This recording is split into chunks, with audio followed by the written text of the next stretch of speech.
ये श्रृंखला सर्व आत्माओं के पिता परमात्मा शिव के द्वारा उच्चारित महावाक्यों के संकलन पर आधारित है।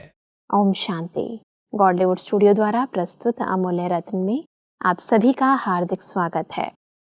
सृष्टि चक्र पर हो रहे व होने वाले प्रत्येक कर्म का आधार है संगम युग। यही वो समय है जब स्वयं परमपिता परमात्मा इस सृष्टि रंगमंच पर अवतरित होते हैं और हमें ज्ञान, गुण व शक्तियों की प्रारब्ध देते हैं, श्रेष्ठ कर्म करने की विधि सिखाते हैं, वरदानों से हमारी झोली भरपूर करते हैं। ईश्वरीय शक्तियों को व प्राप्तियों को सदा प्राप्त करने की व सहज प्राप्त करने की यथार्थ विधि क्या है, आज हम ईश्वरीय महावाक्यों द्वारा समझेंगे। और इन महावाक्यों के स्पष्टीकरण के लिए हमारे मध्य हैं प्रजापिता ब्रह्मा कुमारिस ईश्वरीय विश्वविद्यालय के वरिष्ठ राजयोगी शिक्षक आदरणीय राजू भाई साहब। आपका आज के एपिसोड में बहुत बहुत स्वागत है। ओम शांति। आज हम बात करेंगे 13 मार्च 1990 के महावाक्यों पर, जिसका टॉपिक है संगम पर परमात्मा का आत्माओं से विचित्र मिलन।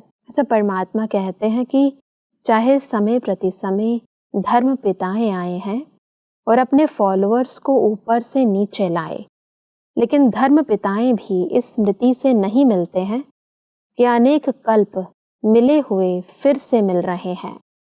इस स्पष्ट स्मृति से सिवाय परम पिता के कोई आत्माओं से मिल नहीं सकते। इस श्रेष्ठ स्मृति को थोड़ा स्पष्ट करें। परमात्मा ने धर्म पिताओं में और परमात्मा में पहले अंतर क्या है उसको स्पष्ट किया जी। कि जब धर्म पिताएं ऊपर से आते हैं तो धर्म पिताएं जब किसी तन में प्रवेश करके अपने धर्म की स्थापना करते हैं तो उस धर्म की जो आत्माएं हैं उनके पीछे पीछे आती हैं, और वो जब अपने धर्म के लोगों से धर्म पिताएं मिलते हैं तो उनको ये स्मृति नहीं रहती कि हम इनसे कल्प कल्प मिलते आए हैं। लेकिन संगम युग पर जब परमात्मा का अवतरण होता है तो उनके पीछे उनके धर्म की आत्माएं नहीं आती, वो तो इस चक्र के अंदर पहले से हैं। और परमात्मा जब आते हैं तो उन आत्माओं को मिलते ही वो स्मृति जागृत होती है कि हम तो कल्प कल्प परमात्मा से मिले हैं।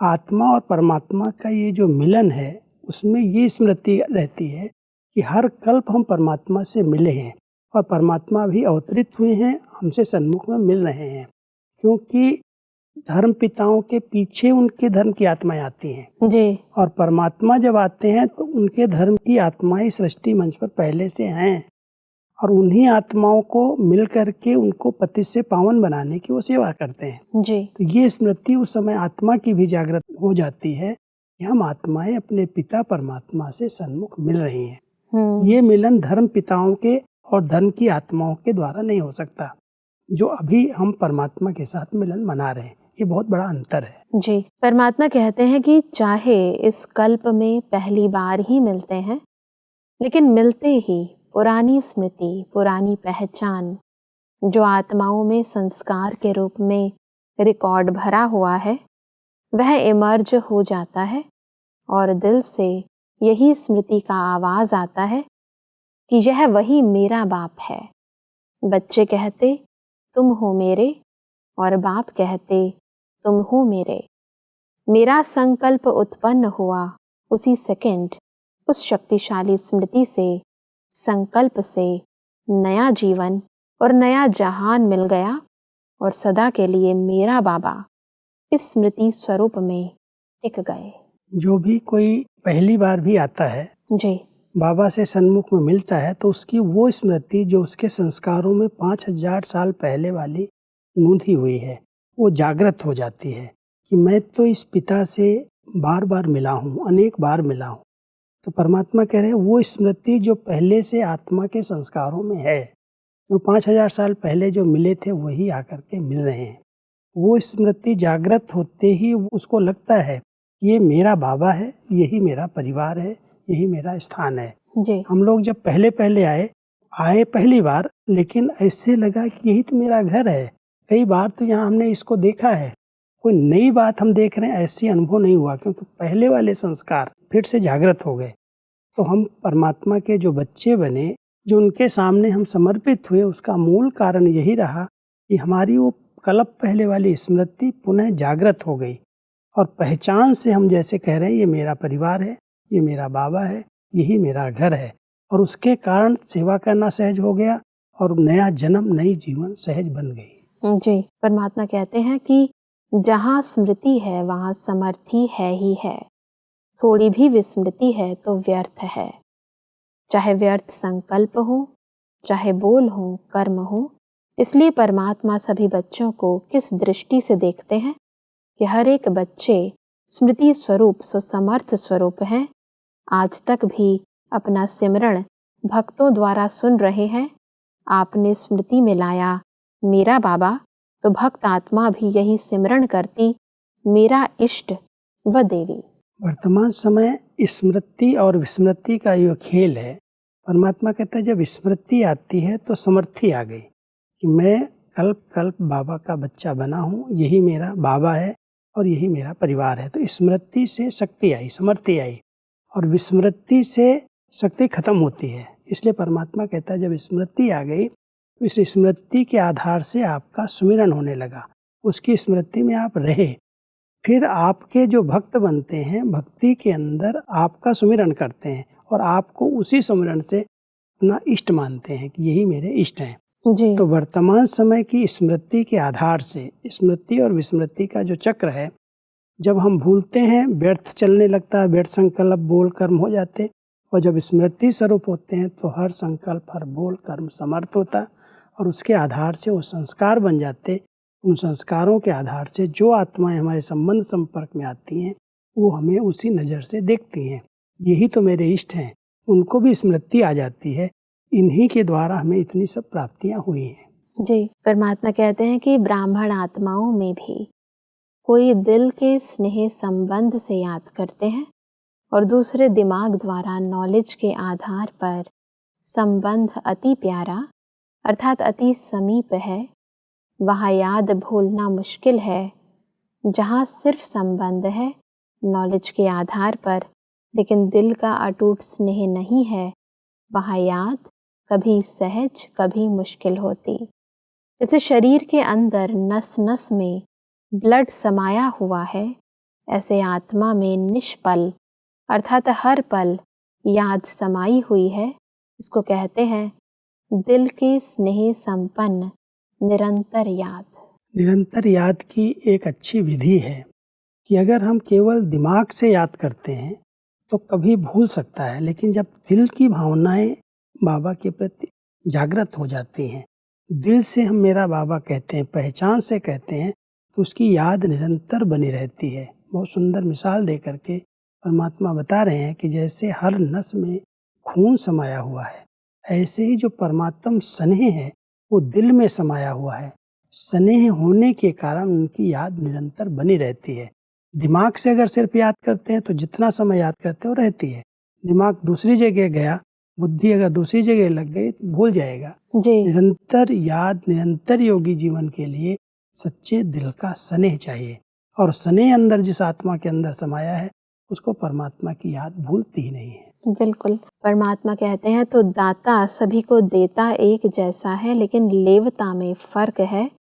कोई प्राप्तियों के वर्षे को व खजाने को समय प्रमाण स्वयं प्रति व सेवा प्रति कार्य में लगाकर उसका लाभ अनुभव करते हैं। इसलिए बाप का खजाना अपना खजाना बना देते हैं, अर्थात अपने में समा देते हैं। सब ईश्वरीय खजाने को अपना बनाने की इस विधि को स्पष्ट करें। कोई भी खजाना अपना बनाना माना उसको कार्य में लगाना। जी। परमात्मा ने तो दाता बन करके सब बच्चों को समान रूप से ज्ञान, गुण, शक्तियाँ जो परमात्मा की खजाने हैं वो सब बच्चों को समान रूप से मिलते हैं। लेकिन जो बच्चे जितना उन खजानों को स्वयं के प्रति और अन्य आत्माओं के प्रति कार्य में लगाते हैं उतना उनके अंदर वो समाता जाता है, उनके जीवन में आ जाता है। इसलिए परमात्मा कहता है नंबर वहाँ बनते हैं जहाँ पर आप बच्चे उस खजाने को कार्य में नहीं लगाते। अगर कार्य में लगा रहे हैं, यूज कर रहे हैं, ज्ञान को दूसरों को सुना रहे हैं, गुणों को अपने जीवन में धारण करके गुणमूर्त दूसरों को बना रहे हैं, तो वो खजाना जैसे मल्टीप्लाई होता जाता है, बढ़ता जाता है और हम खजानों से संपन्न बनते जाते हैं। जी, तो सब परमात्मा कहते हैं कि सदा अपने मस्तक पर बाप का हाथ अनुभव करते चलो। जिसके सिर पर बाप का हाथ है वह सदा इस वरदान के अनुभव से सब बातों में सेफ है। यह वरदान का हाथ हर बात में आपकी सेफ्टी का साधन है। सबसे बड़े ते बड़ी सिक्योरिटी यही है। जब परमात्मा का हाथ अपने सिर पर अनुभव करना, इसको थोड़ा स्पष्ट करें। परमात्मा का स्थूल हाथ तो कोई है ही नहीं जी। लेकिन जो परमात्म शिक्षाएं हैं, जो उनकी श्रीमत मिली हुई है, अगर वो श्रीमत सदा याद रहती है मस्तक में, माना हमारे बुद्धि में परमात्मा की याद के साथ साथ उनकी बताई हुई आज्ञाएं, उनकी श्रीमत सदा स्मृति में रहती है, तो ऐसे लगता है जैसे श्रीमत का जो हाथ है परमात्मा का वो मेरे मस्तक पर है। और दूसरा, स्थूल में भी जैसे ऐसे अनुभव होता जैसे बाबा का बृहद हस्त, वरदानी हस्त मेरे मस्तक पर है, परमात्मा का हाथ मेरे सिर पर है, तो सदा विजय हमारी होनी ही है। कोई भी प्रकार का वार हो ही नहीं सकता, क्योंकि परमात्मा के वरदानी हाथ के नीचे मैं चल रहा हूँ। जी, ऐसा परमात्मा कहते हैं कि बिजी रहने से घबराना नहीं, यह गुड साइन है। कई कहते हैं ना, लौकिक कार्य भी करें फिर अलौकिक सेवा भी करें और अपनी सेवा भी करें। यह तो बहुत बिजी रहना पड़ता है, लेकिन यह बिजी रहना अर्थात माया जीत बन जाना, मतलब बिजी रहना माया जीत बन जाना, इसको थोड़ा स्पष्ट करें। कई बार कई प्रकार की सेवाओं में हम बहुत बिजी हो जाते हैं और बिजी होने के कारण समझते हैं मुझे अपने लिए समय नहीं है। परमात्मा कह रहे हैं बिजी रहना एक गुड साइन है, क्योंकि अगर आप फ्री रहेंगे तो इधर बैठेंगे उधर बैठेंगे, अपना समय व्यर्थ जाएगा। बिजी रहेंगे तो कुछ न कुछ सेवाएं होती रहेंगी, अपने लिए दूसरों के लिए कुछ न कुछ आप करते रहेंगे। मन सदा बिजी रहना चाहिए, तन से भी बिजी रहें और मन से भी बिजी रहें। तो बिजी देख करके माया के संकल्प जो आने वाले वो अपने आप वापस चले जाएंगे। इससे सहज माया जीत बन सकते हैं जो अपने मन को अच्छे चिंतन में बिजी रखते हैं, हाथों को किन्हीं सेवाओं में बिजी रखते हैं। जिस प्रकार की सेवाएं आ रही, सिर्फ सेवाओं में बिजी रहें, लेकिन टेंशन अंदर ना हो, बहुत इजी नेचर से बिजी रहें। अगर टाइट हो गए, बहुत सोच लिया, इतना काम पड़ा है, ये करना है ये करना है, तो भारीपन आ जाएगा, फिर माया और आएगी और चांस ले लेगी। इसलिए बिजी जरूर रहें, लेकिन अगर इजी हो करके बिजी रहते हैं तो माया से सेफ हो जाते हैं, विजयी बन जाते हैं। बिल्कुल। ऐसा परमात्मा डबल फॉरनर से बात करते हुए कहते हैं कि इस बार मधुबन में 2 शब्द छोड़ कर जाना, समथिंग और सम टाइम। यह पसंद है ना, सभी छोड़ेंगे। हिम्मत रखने से मदद मिल जाएगी, क्योंकि यह तो जानते हो 63 जन्म अनेक बंधनों में रहे और एक जन्म स्वतंत्र बनने का है। इसका ही फल अनेक जन्म जीवन मुक्ति प्राप्त करेंगे। तो फाउंडेशन यहाँ डालना है। जब इतना फाउंडेशन पक्का होगा तब तो 21 जन्म चलेगा। जितना अपने में निश्चय करेंगे उतना ही नशा होगा। बाप में भी निश्चय, अपने में भी निश्चय और फिर ड्रामा में भी निश्चय। बस अब ये जो परमात्मा ने 2 चीज़ें छोड़ने को कही हैं, समथिंग और सम टाइम, इसको थोड़ा स्पष्ट करें। परमात्मा को एक शब्द बहुत प्रिय लगता है, वो शब्द है सदा शब्द। जी। जो पुरुषार्थ कर रहे हैं वो सदा काल एक रस रहे, सदा की स्थिति हमारी ऊंचे से ऊंची बन जाए, उसके लिए परमात्मा कह रहे हैं सदा निश्चय बुद्धि रहो, निश्चिंत रहो, ड्रामा को देखते हुए अपने आप की स्थिति को अचल अडोल बनाओ। जब बाबा पूछते हैं बच्चे सदा हो, तो कहते हैं सम टाइम या समथिंग, कुछ न कुछ ऐसे शब्दों का प्रयोग कर लेते हैं। तब परमात्मा कह रहे हैं ये 2 शब्द यहाँ छोड़ करके जाओ। परमात्मा आप बच्चों को वरदान देते हैं कि सदा एक रस अचल अडोल स्थिति में रहो। ये शब्द ही अच्छा नहीं लगता, क्या करूं, सम टाइम, थोड़ा समय रहते हैं फिर नहीं हो पाता। परमात्मा सम टाइम या समथिंग शब्द को पसंद ही नहीं करते, कहते ये शब्द प्रयोग नहीं करो, सदा काल की एक रस स्थिति बनाओ। जो पुरुषार्थ आपको बताया जा रहा है वो सदा काल एक रस करके आगे बढ़ते चलो। जी, परमात्मा कहते हैं कि सदा यही स्मृति में रखो कि मैं डबल लाइट फरिश्ता हूँ। ऊंची स्थिति में रहने वाले नीचे की स्थिति में आने वाले नहीं। आधा कल्प तो नीचे रहे, अब उड़ती कला कुछ बोझ है, देहभान का बोझ है, अपने ही कमजोर संस्कार का बंधन है। व्यर्थ संकल्पों का बोझ है। कोई भी बोझ अगर बहुत समय से चलता रहेगा तो अंत में भी यह बोझ नीचे खींच सकता है। मतलब इसको थोड़ा स्पष्ट करें। डबल लाइट स्थिति ही हमें ऊंचाई की ओर ले जा सकती है। किसी भी प्रकार का बोझ है ये हमें चेक करना चाहिए। देहभान का बोझ है, व्यर्थ संस्कारों का, व्यर्थ संकल्पों का, व्यर्थ बातों का, बहुत प्रकार का बोझ। कई आत्माएं उस बोझ को उठा करके चलती हैं और उस बोझ के कारण उड़ती कला का फरिश्ते स्थिति का अनुभव नहीं कर पाती। इसलिए परमात्मा हमारा ध्यान खिंचवाते हैं कि अगर ऊंचे से ऊंची स्थिति बनानी है तो फरिश्तेपन की स्थिति में रहने का अभ्यास करो। सदा हल्के रहो। कोई भी बातें आती हैं, कोई भी हिसाब किताब आते हैं, बाबा का साथ लो। जो मेरापन आ रहा है, जो बोझ लग रहा है, वो बाबा को अर्पित कर दो जी। खुद डबल लाइट बन जाओ।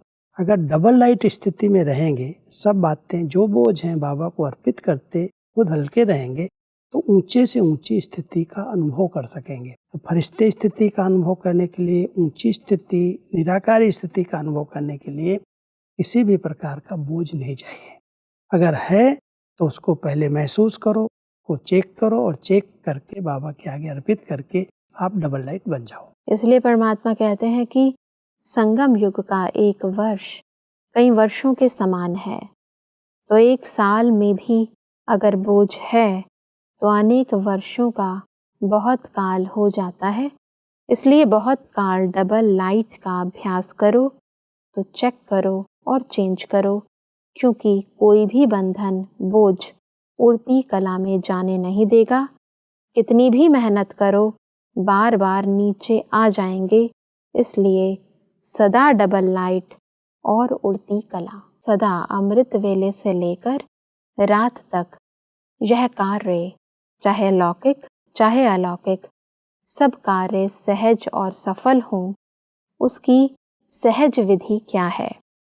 कोई भी कर्म करते हो तो पहले त्रिकालदर्शी बन, फिर कोई कर्म करो, क्योंकि त्रिकालदर्शी बनकर काम करने से, तीनों कालों का ज्ञान बुद्धि में रहने से कोई कर्म नीचे ऊपर नहीं होगा। वैसे भी ज्ञानी का अर्थ ही है जो आगे पीछे सोच समझ कर कर्म करे, कर्म के पहले उसकी रिजल्ट को जाने। मतलब इस विधि को थोड़ा स्पष्ट करें। परमात्मा ज्ञानी और अज्ञानी आत्माओं का एक ही अंतर बताते हैं। ज्ञानी कहा ही उसको जाता है जो पहले सोचता है, समझता है, फिर करता है। और अज्ञानी वो है जो करने के बाद फिर सोचता है ये नहीं करना चाहिए, ये ठीक नहीं हुआ। तो परमात्मा कहते हैं त्रिकालदर्शी स्टेज में रह करके लौकिक या अलौकिक जो कार्य आप कर रहे हैं पहले उस पर विचार करो कि ये राइट है या रॉन्ग है, इससे सफलता क्या मिलेगी। अगर मैं ये सोच रहा हूँ, मैं बोल रहा हूँ, मैं कर्म कर रहा हूँ तो इसका फल क्या होगा, इसका परिणाम क्या होगा। ज्ञानी आत्मा सदा सोच समझ करके फिर कुछ बोलती और करती है और उसमें वो सफलता को प्राप्त करती है। इसलिए परमात्मा हम सबको केवल सृष्टि के ज्ञान को त्रिकालदर्शी नहीं कहते जी। लेकिन जो कर्म मैं कर रहा हूँ, जो संकल्प कर रहा हूँ, जो संबंध संपर्क निभा रहा हूँ, उसमें मुझे अपनी त्रिकालदर्शी स्थिति रहनी चाहिए। बिल्कुल। कि मैं जो करने जा रहा हूँ इसका आदि क्या है, इसका मध्य क्या होगा, इसकी रिजल्ट अंत क्या होगा। अगर वो गलत हो रहा है तो मुझे वो नहीं करना है। जी। ज्ञानी माना जो विचार हमारे श्रीमत के ईश्वरीय मर्यादाओं के विपरीत हैं, जिसमें हमारी या दूसरों की उन्नति नहीं है, उसको सोचे और उसको स्टॉप कर दे। करने के बाद उसको पश्चाताप न करना पड़े। अगर पश्चाताप हो रहा है, सोच रहा है ये नहीं होना चाहिए था, ये मैंने बोल दिया, ये मैंने कर लिया, वो ज्ञानी नहीं कहा जाता। जी। परमात्मा कहते हैं कि याद भूलने से जो ब्रह्मा भोजन का अन्न का मन पर प्रभाव पड़ना चाहिए वह नहीं होगा। एक तो प्रभाव नहीं पड़ेगा और दूसरा बाप की श्रीमत न मानने का नुकसान होगा, क्योंकि अवज्ञा हो गई ना, उसका भी उल्टा फल मिलना है। अगर कर्म करने से पहले यह आदत पड़ जाए कि पहले तीनों काल सोचना है, त्रिकालदर्शी स्थिति में स्थित होकर फिर कर्म करो, तो कोई भी कर्म व्यर्थ नहीं होगा, साधारण नहीं होगा, लौकिक में भी सफलता प्राप्त करेंगे और अलौकिक में सफलता ही सफलता है। सब परमात्मा ने भोजन बनाने और खाने से पूर्व याद करने की जो विधि पर जोर दिया है, इसको स्पष्ट करें। इसमें भी त्रिकालदर्शी स्टेज परमात्मा कह रहे हैं जी। कि मान लो आप भोजन बनाते या भोजन स्वीकार करते हुए याद में नहीं रहते हो, तो एक तो अवज्ञा हो गई। परमात्मा ने कहा है कि मेरी याद में रह करके भोजन बनाओ और भोजन खाओ। जी। आज जो भोजन के द्वारा लोगों के ऊपर प्रभाव पड़ता है, उसका कारण यही है कि भोजन खाने और बनाने के समय बाबा की स्मृति नहीं रहती। स्मृति एक रक्षा कवच का काम करती है। बाबा की स्मृति में जैसे मैंने एक श्रीमत भी पालन की और दूसरी परमात्मा की याद भी है। जी। डबल शक्ति उसमें काम करती है। और अगर उसी विधि पूर्वक कोई ने भोजन बनाया और भोजन भोग लगा दिया, बाबा के आगे रख करके अर्पित किया, तो बाबा की उसकी शक्तियाँ, बाबा की सर्व शक्तियाँ उस भोजन को चार्ज कर देंगी। जी। अगर कोई नेगेटिव वृत्ति से भी बनाया होगा या किसी की उस पर दृष्टि पड़ गई होगी, तो भी उसको शुद्ध कर देगी। ये बहुत बड़ी एक विधि है अपनी सेफ्टी के लिए। जी। हर ब्राह्मण आत्मा को अपनी सेफ्टी अगर करनी है, कई प्रकार के तंत्र मंत्र जंत्र से बचना है, कई प्रकार के जो आज भूत विद्या वाले कार्य हो रहे हैं, उन सब में सेफ्टी का साधन है कि भोजन को बहुत शुद्धता से बनाया जाए और भोजन भगवान को भोग लगा करके ही खाया जाए। ये परमात्मा की याद उसको शक्तिशाली बनाती है और उसमें श्रीमत की आज्ञा का पालन होता है, इसलिए डबल शक्ति उसमें चार्ज हो जाती है। और चार्ज किया हुआ योग युक्त बनाया हुआ भोजन स्वीकार करने से एक तो शरीर स्वस्थ रहता है और दूसरी जो उस भोजन के ऊपर किसी की छाया होगी वो भी समाप्त हो जाती है। बिल्कुल भाई साहब, आज हमने संगम युगी ईश्वरीय खजानों को प्राप्त करने की विभिन्न विधियों को समझा। स्पष्टीकरण के लिए आपका बहुत बहुत धन्यवाद। शांति। दर्शकों, आज के महावाक्यों में परमात्मा ने कहा कि जहाँ परमात्मा स्मृति है वहाँ समर्थी है, जहाँ थोड़ी भी विस्मृति है वहाँ व्यर्थ है। परमात्मा ने कहा कि मेहनत मुक्त बनने के लिए हमें दिल के स्नेह से पल पल परमात्मा की याद में रहना है, केवल नॉलेज के आधार से नहीं। परमात्मा ने कहा कि लौकिक हो या अलौकिक, हर क्षेत्र में सफलता प्राप्त करने के लिए हमें त्रिकालदर्शी बनकर प्रत्येक कर्म करना है। दर्शकों, आज के महावाक्यों से संबंधित यदि आपके मन में कोई भी प्रश्न है तो आप हमें ईमेल कर सकते हैं। हमारा ईमेल आईडी है amulyaratna@bollywoodstudio.org। अगले एपिसोड में एक और अव्यक्त वाणी के साथ आप सभी के समक्ष हम फिर हाजिर होंगे। तब तक के लिए लेते हैं इजाजत। ओम शांति। मुख्य सार। 3 संबंधों से 3 विशेषताएं। बाप के रूप में सिर्फ वर्षा ही नहीं देते, शिक्षक के रूप में पढ़ाई द्वारा श्रेष्ठ पद की प्राप्ति कराते हैं और सद्गुरु के रूप में हर कर्म में वरदान देते हैं। सिर्फ दिमाग द्वारा नॉलेज के आधार पर याद कभी सहज कभी मुश्किल होती है, इसलिए दिल के स्नेह संबंध से याद करो। कोई भी बोझ अगर बहुत समय से चलता रहेगा तो अंत में भी यह बोझ नीचे खींच सकता है। अधिक जानकारी के लिए संपर्क करें अमूल्य रतन गॉडलीवुड स्टूडियो, मनमोहिनी वन, Shantivan post, Abu Road 307510, district Sirohi, Rajasthan. Email ID है amulyaratn@godlywoodstudio.org। इस श्रृंखला को प्रजापिता ब्रह्मा कुमारीज ईश्वरीय विश्वविद्यालय के सेवा केंद्रों पर क्लास में नियमित रूप से चलाने के लिए गॉडलीवुड स्टूडियो से संपर्क करें।